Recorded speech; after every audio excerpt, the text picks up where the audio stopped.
as part of their like bigger strategy that they have, particularly regarding the Middle East. So, what do you think? What exactly is the end goal behind this particular war? Because I was going through that document, Junka National Security Plan. Yeah. It also still mentions in making sure that the Strait of Hormuz stays open. Yeah. And this was drafted back in 2025 when it was already open. So it feels like maybe these decisions were not as impulsive, and they may have thought through it, and the kind of responses that there would be, that the strait or the chokehold points would be closed. But it like, how do you see what exactly is the end goal they have in mind regarding the? I mean, look, number one is that like not everything is done at America's behest, right? So for their security, energy security, I mean, they've worked with the Middle East. Most of these Middle Eastern allies, they want Iran gone.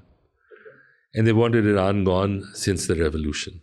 And that revolution, partly because they were afraid that the kind of revolution they had, if it mimicked what happened in their own countries, that would mean that most of these kingdoms or these fiefdoms or, whatever form of non-democratic governance they have, that would go away. And so for them, that was one major thing.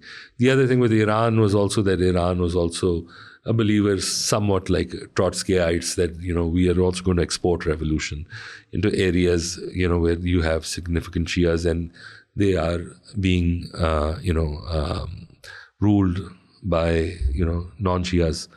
So there has always been this pressure to ensure that, that the allies that I have in the Middle East, their adversary happens to be Iran.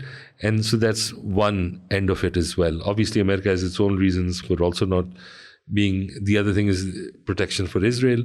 One of the ways that before the attack of Hamas is that the aim that the US was trying for the longest time is that they also wanted their own footprint in the Middle East to be less intense and easier to solve through things like the Abraham Accords, which was to ensure that an acceptance by the main players in the Middle East by recognizing Israel and getting them, and which went quite far along until Hamas did its attacks. And currently, there are 3-4 Muslim countries that are part of. Yeah, and they've had. I mean, countries like Jordan have had it for the longest time.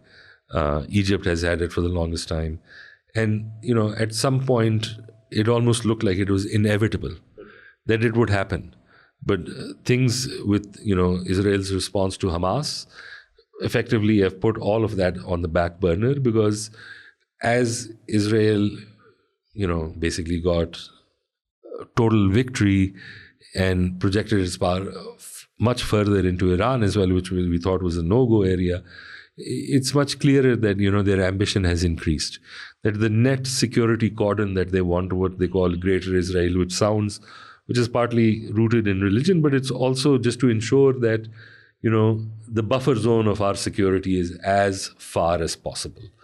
Because for them, right now at least, they have problems with Syria, they've got problems with Gaza itself, the West Bank, then you've got Lebanon. So, their own perception of what is insecurity is fairly high in their eyes. And in one way also partly because that access constraining them, a great deal of it was sponsored by Iran. And access is Iran's network to Iran's defend network, itself. yes. And to project its own power. And what exactly this includes?